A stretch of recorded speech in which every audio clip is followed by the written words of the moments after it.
we are back again to the same amazing podcast with so many network issues. So welcome back again for the second time to George's Trip in the Dipping, where we peel back the layers of racing, virtual or real. There's a reason why I said virtual or real. So heading back to the intro, today we are joined by a very special guy, a Franco-Italian phenom who's turned sim racing into a serious career piece. And we talk about sim racing and esport a lot these days, and he can be one of the people actually can talk about it as well. From feed racing to Ferrari Esports and a sim racing world champion, we'll explore cockpit realities, mental resilience, high stakes performance, and what lies beyond the digital checkered flag. How are you, Nicholas? I'm very good, thank you. Thank you for having me. Thank you so much for actually, bearing this whole network issue. Oh, it's okay. It's okay. So tell us, first of all, who is Nicholas? Nicholas is someone who always loved motorsport growing up. His dad used to watch. Sorry about that. Don't worry about it. It's going to be very fun. I used to watch motorsport growing up. It's not actually what I wanted to do in my life. I wanted to become a basketball NBA player growing up, but actually changed paths towards 2018, where I found out about F1 Esports, the first season that happened in Abu Dhabi, and since then that looked very cool to me, and I decided that I wanted to drive the game and just see what I could do for fun. And then a year later, I ended up becoming really quickly and then qualifying and winning the F1 Pro Draft, and that got me picked up by Red Bull in 2019 as my first season. So since then, it's been my full-time job and career so far. So you made your first IRL attempt at feed racing in 2021. What was it like transitioning from sim rigs to an actual cockpit? Well, obviously, it's the best feeling to finally drive a car of that type. Obviously, a Formula 4, it's not quite a Formula 1, but it's still very, very quick. It's not many people get to sit in one of those in their lifetimes, and it's truly an experience that I just wanted to have in my life, because obviously I never grew up in cars. It's super expensive to do karting and stuff like that, so it's not accessible to many people. And I even though I knew it wouldn't really bring me much to my career at this point, I just wanted to have this kind of experience and see what it would feel like. And I felt pretty comfortable, to be honest. I just enjoyed my time there. Obviously, the main priority was not to crash and have a lot of repairs, but just enjoyed my time there. I mean, everyone is going through that. I mean, even the Formula One racers always try to kiss the wall all the time. So. Yeah, exactly. Yeah. You helped Ferrari secure the 2024 Constructors win and runners-up in 2025. What's your secret to teamwork in a virtual environment? I don't know if it's a secret, but honestly, it's just how you communicate with one another, how you work together. Just actually we were really good friends with my team. I think that is one of the main reasons why we worked so well together. Everyone knew it on the grid that we were the best chemistry pair, and that is why I think it gave us an advantage during the races, working together and getting those results, because not many teams have done that before. So yeah. I mean, let's jump into the earning spotlights. We know when it comes to Formula One, it's a lot of money, but we never see the side of sim racing. So you've earned over $130K in prize money across multiple seasons. How do you balance financial pressure with performance expectations? And I would always take these numbers with a grain of salt. There's many things being said on the internet, but obviously I have made a living so far. This is my full-time job, so it is based on my performance. If I do well, I will get paid well, and if I do bad, I'll be out of the series at some point. So if I want to do this full time, I need to make sure that I'm always at the top, because Some people make it and some people don't, and yeah, you see the top 10 drivers are usually the same ones because I think it's the people that put in the most amount of work and dedication into it. And some people do it for fun as a hobby. Some people do it because they actually love like having this job. So yeah, I think I fall into that category a bit more than the others. So that's why I'm still here and hopefully here for a few more years. So, in your view, is success in esports? Is success in esports more about your setup, simulator tech, or raw mental skill? I think it's more the raw skill. There's many ways of reaching this kind of level. You don't need the best equipment. Of course, it helps with maybe consistency and learning the feeling of the car. But you can reach the same level with different peripherals. I have tried myself as well. Obviously, it's maybe less enjoyable when you have something more entry level than when you have something like a really proper sim rig. Obviously, it's way more fun and how do you call it, like immersive. But yeah, it's definitely more skill and honestly just the mental strength that you have, because if you really got to put so many hours in, it's more than people think. So, this is an extra question that I am very curious about asking. So, I have Yeah. never tried out a sim racing rig like an actual one. And recently, Yeah. I sent one of my friends to try out the actual sim racing rigs, Simply Racing in UK, in Milton Keynes. And he was telling Mm-hmm. me he almost threw up. Is it that hard? Honestly, I think it depends. I think if you have motion sickness, maybe. But I think for us drivers that are just so like naturally into it, we don't really feel. I don't know. I don't really think about the moving side of things because obviously our simulator doesn't move.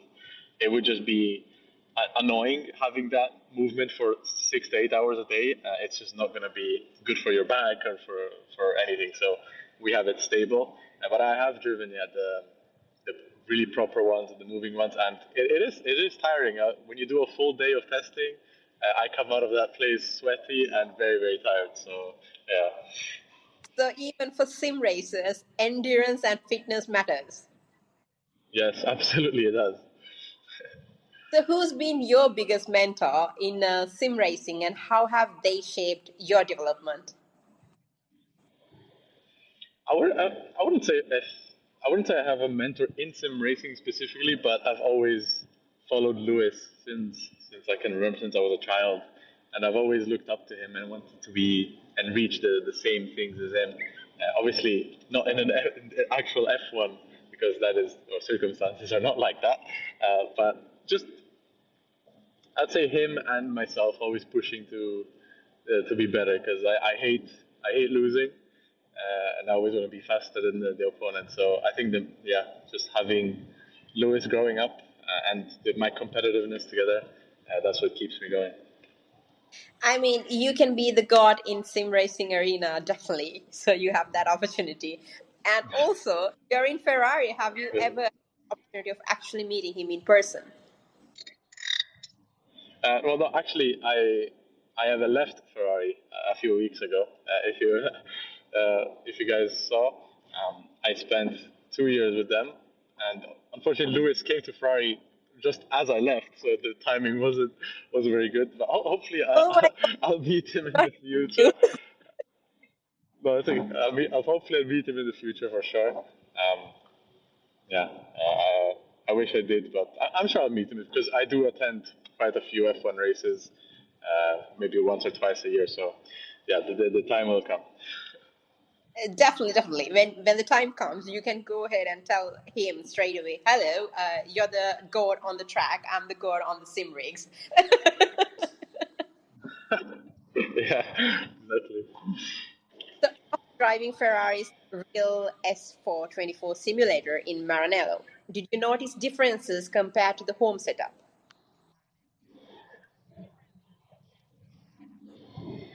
I mean, yeah, of course, it's almost like a different universe because purely mainly from the G-force side, like the moving side, it's made to resemble the F1 car as much as possible. So If it doesn't, it's just pointless for them to even use it.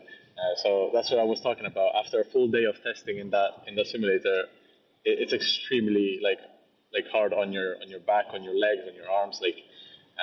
Yeah, like to push that brake pedal is not like the sim, because on the sim obviously you can choose how heavy you want the brake to be. And since you play for 6-8 hours a day, it's not going to be that heavy. But this one, you really got to smash it in. So that is the main difference. The moving and the pedals feeling extremely heavy and just quality almost. I don't know how to explain it, but yeah, in terms of feeling of the car, it's actually getting there. It's getting very similar. Honestly, I didn't feel uncomfortable straight out of on track and started doing laps. So maybe the first lap I had a spin on in the first corner, but after that it was all good.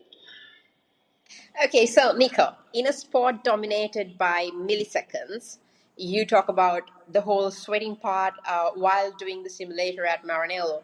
How do you deal with the pressure and potential burnouts? I guess that is the $1 million question. I think that's what's going to win you or get you in the fight for the championship, because the mental strain that you get and the physical strain after training for 6-7 months just for one quali lap, it's undescribable almost. Like we reach 180 beats per minute more even without moving. So I don't know. I don't think somebody's really experienced that before, where you're just sat there, but you are sweating buckets. It's very, very stressful, but you just have to make sure you always feel good when you're driving, when you're practicing. Do not force something that you don't feel like doing. If you treat it too much like a 9 to 5 job, in my personal experience, maybe it doesn't work too well. I just like to get on and work when I feel like driving, and if I have ideas in my head, then I hop on and try them. Otherwise, if it feels like a chore, then it's not right. So yeah. So let's ask you a very hypothetical, probably a realistic question. What's next after sim racing? Are you aiming for more real world races or even Formula categories? Honestly, I'm kind of in the middle of deciding this. I'm kind of like thinking about my future as well. I would love to be part of sim racing in some way, because obviously I love the esports side of gaming in general and the motorsport in the real world. So those two combined is the perfect combination. I'd love to be involved, but I'd love to do some races in real life. Like in my bucket list, I would have Le Mans 24 hours. That would be one of the races that I really like to race in on this whilst I'm on Earth. That is for sure my main objective. But yeah, I will decide what I'm going to do in the future. But it's definitely going to be involved with motorsport always, because it's just a passion, and it's just, if you like it, it's easy to work in. And I'm getting a lot of experience. I'm meeting a lot of people. Connections are always getting more and more due to the fact that we are part of these huge F1 teams. So I'm always going to be grateful to them. So yeah. Okay, so you stated sim racing demands real preparations, and you've explained what sort of things that you do, like training for 6 to 7 to 8 months just to put up a good quali lap. So, how do you argue its legitimacy as a motorsport? Because some people might say, majority of the people, sometimes they do say, oh, it's just a video game, it's not like the real cars. But we actually understand that it's it's not easy. I mean, the actual drivers also get into a simulator just to get that experience and get into before getting into the real cars. Yeah, yeah. Of course, to an outsider who doesn't really know anything, would look at it and say they're just playing a game, driving around in a circle. Um, I can't blame them, because on the outside you don't know what goes behind the scenes and what we do to make it look like we do. So like when you see us drive a lap, to you looks normal. To us, to do exactly that line with that much speed, it took months to perfect, and it's not something you see with the naked eye, because like a second of difference in a lap, it's already hard to see on the naked eye. So imagine seeing the hundreds, like even tenths of a second. It's almost impossible to see. So when people actually, when I see rookies come into the scene and they're all like hyped up that they are finally getting the chance to drive, and then they realize how much time is actually put behind all these things, it can get quite overwhelming, and you feel like you must have completed or tried everything during these 6-7 months, but every day you just come up with something new that you have to try and to see if you can find some time. It's just a never-ending story. We all we think is how can we go quicker, and I'm not even saying while we're driving, while we're working, even when I'm taking a shower or when I'm on a walk or I'm going grocery shopping. Sometimes in the back of my head I'm thinking like, what could I try? What could I do? It's sometimes not healthy, but it is the reality. And I think that's what helps us push nonstop. So that's it for the serious questions. I have a couple of very fun questions for you. So, if you're ready, then I can ask you the first question. Ready. Okay. If you were to name a sandwich, what would you call it and what would be in it?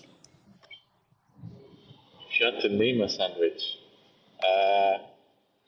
well, I would have to say Longuet, because I've been called many times Longuet, and it's kind of like my like one of my nicknames, because this name originates from an overtake I did in Zandvoort on the parabolica turn. Like, so they said he took the long way around, so it was a pretty funny story.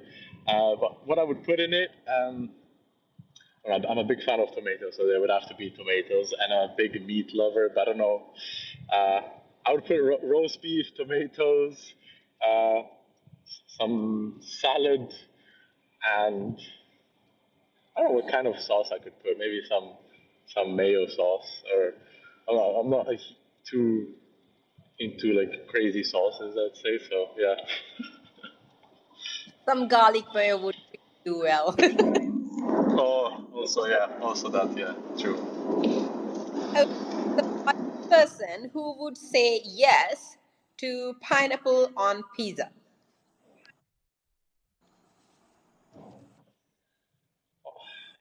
I've been asked this many times actually, and I've always said no, because as an Italian, I'm not forced to say no, but I kind of feel like I have to say no. But I have never tried it, and I am curious to try what it would be like. So I say no, but I will try it one day.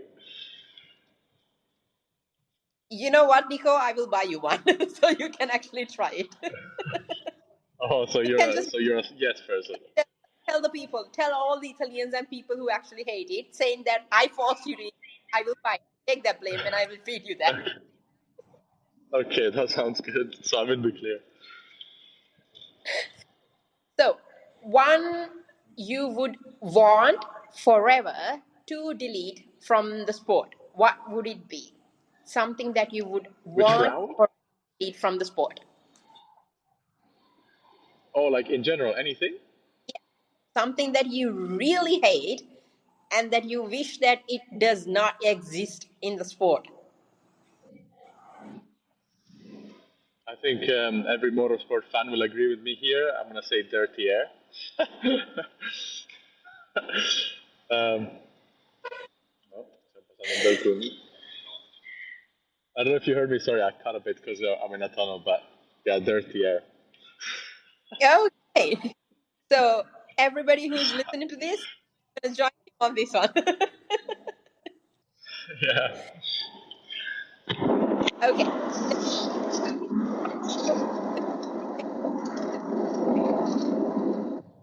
Sorry, I couldn't hear you. Yeah, you cut. What's your biggest pet peeve? Oh, when people are just not straight to the point, like when I give them like a plan or an idea, and they say, yeah, maybe this, that, I'll see, and then they wait until the last second to then just say no, even though they knew they were gonna say no the whole time. I don't care if you say no, just say it to me so I can plan different things. Yeah. Oh my God. You know what? I agree with you on that 1,000 times because it's either yes or no. You can just say it without Exactly. stringing alone and Yeah. waste their time and our time and the energy and everything. Yeah. Okay. So the next question is, what's your guilty pleasure?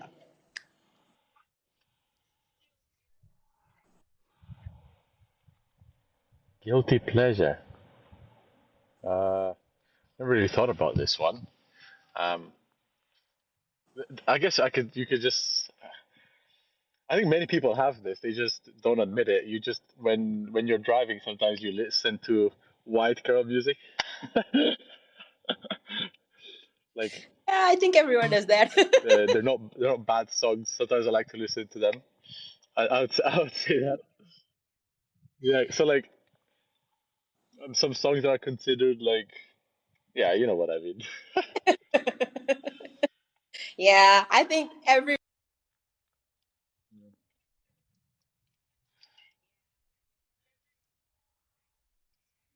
Exactly. Yeah.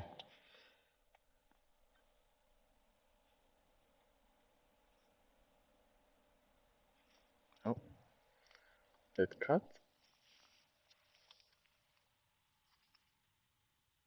Siamo noi o lei?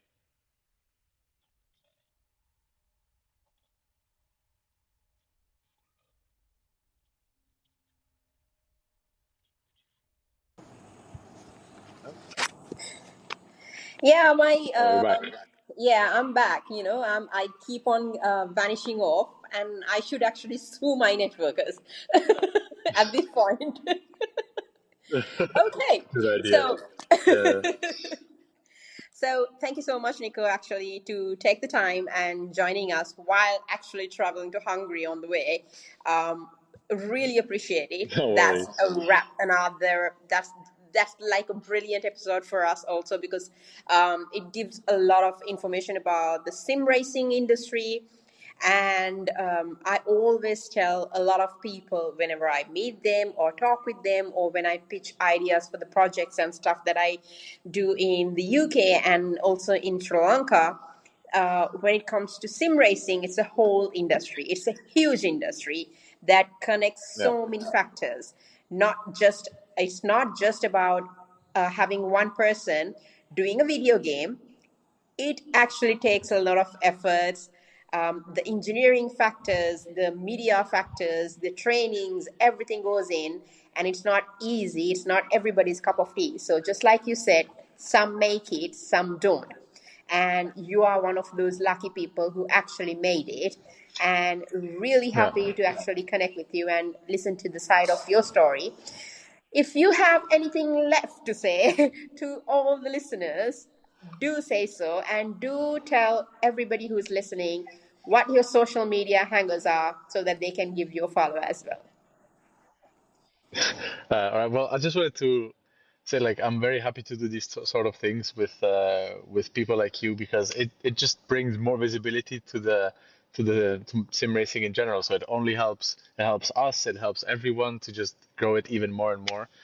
Since everyone involved loves it so much, we know it can be even bigger. It's really new it's a really new thing. It only started not even 10 years ago. So, yeah, the growth has been crazy good. And that is why I'm more than happy to do these sort of interviews and sharing all my experiences. Hopefully, people enjoyed listening to it.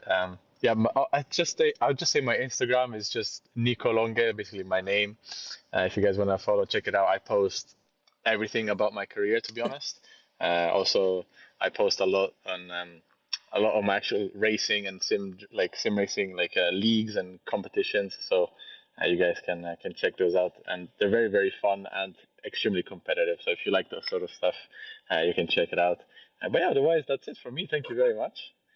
It's been Thank a you pleasure. so much for joining us today. And if you love this ride, hit subscribe, leave a review, and share it with that friend who thinks gaming and motorsports can't mix because just now we proved that it can, and it should, and it will. Yeah, So stay absolutely. curious, stay fast, and until next time, keep stripping the dip. Thank you.